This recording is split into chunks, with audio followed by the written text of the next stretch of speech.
Hi, hello, வணக்கம். இன்றைக்கி நம்ம சேனலில் கோதுமை மாவை யூஸ் பண்ணி எப்படி இனிப்பு பணியாரம் செய்கிறதுன்னு பார்க்கலாம்.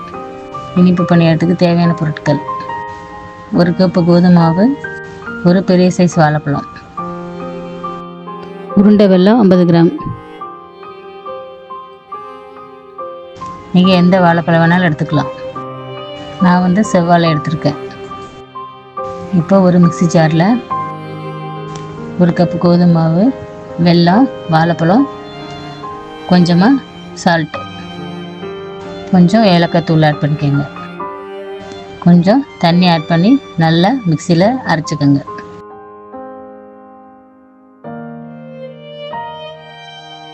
இப்போ அதை ஒரு பாத்திரத்தில் ஆட் பண்ணிக்கோங்க. மாவு தோசை மாவு பதத்துக்கு இருக்கணும். இப்போ குழிப்பணியார பாத்திரத்தை அடுப்பில் வச்சுக்கோங்க.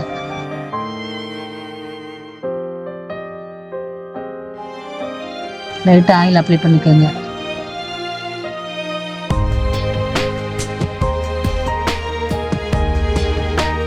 இப்போ அரைச்சி வச்ச மாவை ஒவ்வொரு குழியிலையும் ஒவ்வொரு ஸ்பூன் ஊற்றுங்க.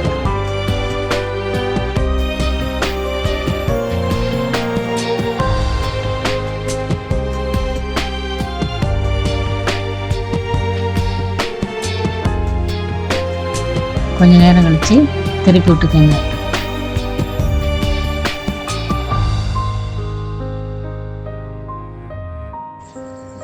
ஒரு கப் கோதுமை இருந்தால் போதும். சுட சுட சாஃப்டான ஒரு இனிப்பு பலகாரம் நம்ம வீட்டில் செஞ்சிடலாம்.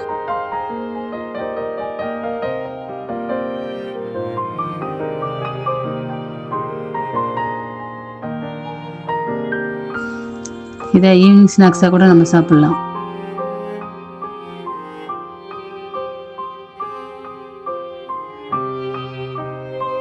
வாழைப்பழம் சாப்பிடாத குழந்தைங்களுக்கு இந்த மாதிரி வாழைப்பழத்தை பணியாரத்தோடு சேர்த்து கொடுத்தோன்னா ஈஸியாக சாப்பிட்ருவாங்க.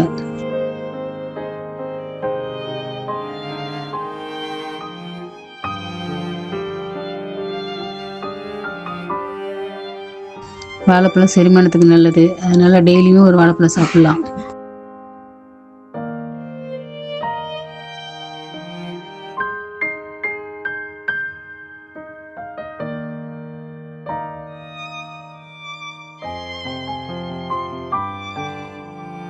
குட்டீஸ்க்கு வாழைப்பழம் டைரெக்டாக கொடுக்கறதோட இந்த மாதிரி ஸ்நாக்ஸை செஞ்சு கொடுத்தா ஈஸியாக சாப்பிட்ருவாங்க.